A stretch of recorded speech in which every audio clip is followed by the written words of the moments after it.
காலை நேர பிரதான செய்திகள்.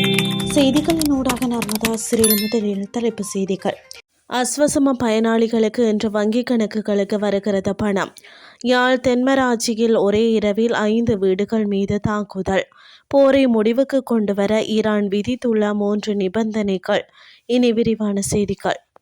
அஸ்வசம நல்லம்புரி திட்டத்தின் முதலாம் கட்ட பயனாளிகளுக்கான மார்ச் மாத கொடுப்பனவு இன்று பயனாளர்களின் வங்கிக் கணக்குகளில் வைப்பிலிடப்படும் என நல்லம்புரி நன்மைகள் சபை அறிவித்துள்ளது. அதன்படி 1,04,08,635 குடும்பங்களுக்கு இந்த கொடுப்பனவு வழங்கப்படவுள்ளது.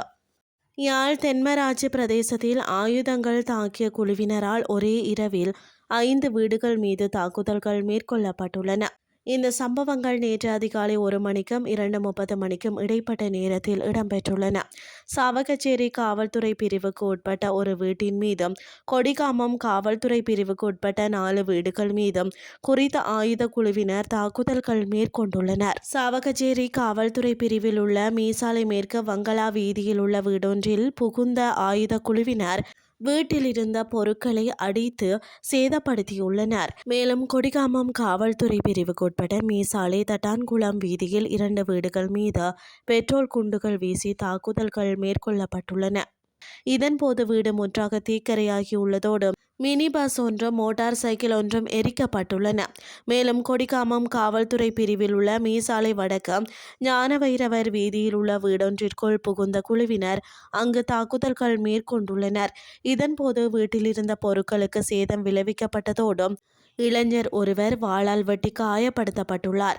அதனையடுத்து கொடிகாமம் காவல்துறை பிரிவில் உள்ள மீசாலை வடக்கு கிழக்கு ஊரொல்லையில் உள்ள வீடொன்றிற்குள் புகுந்த குழுவினர் அங்கிருந்த 2 கார்கள், பட்டாரக வாகனம் மற்றும் மோட்டார் சைக்கிள் ஒன்றையும் அடித்து நொறுக்கியுள்ளனர். இதன்போது கிராமத்து இளைஞர்களால் தாக்குதல் மேற்கொண்டவர்களில் 4 பேர் பிடிக்கப்பட்டுள்ளனர்.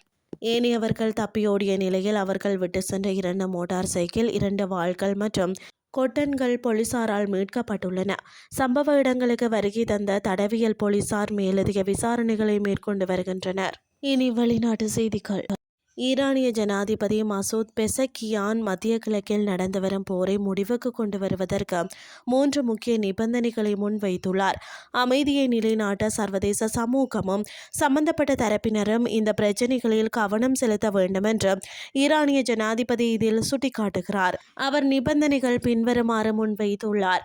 ஈரானின் சட்டப்பூர்வமான உரிமைகளை அங்கீகரிப்பது, அதாவது ஈரானிய ஆட்சியின் இறையாண்மை மற்றும் உரிமைகள் சர்வதேச மட்டத்தில் உறுதிப்படுத்தப்பட வேண்டும்.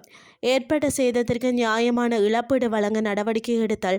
மேலும் எதிர்காலத்தில் இதுபோன்ற ஆக்கிரமிப்புகள் அல்லது தாக்குதல்கள் மீண்டும் நிகழாது என்பதற்கான உறுதியான சர்வதேச உத்தரவாதங்களையும் உறுதிமொழிகளையும் வழங்குதல் என்ற 3 நிபந்தனைகள் முன்வைத்துள்ளார்.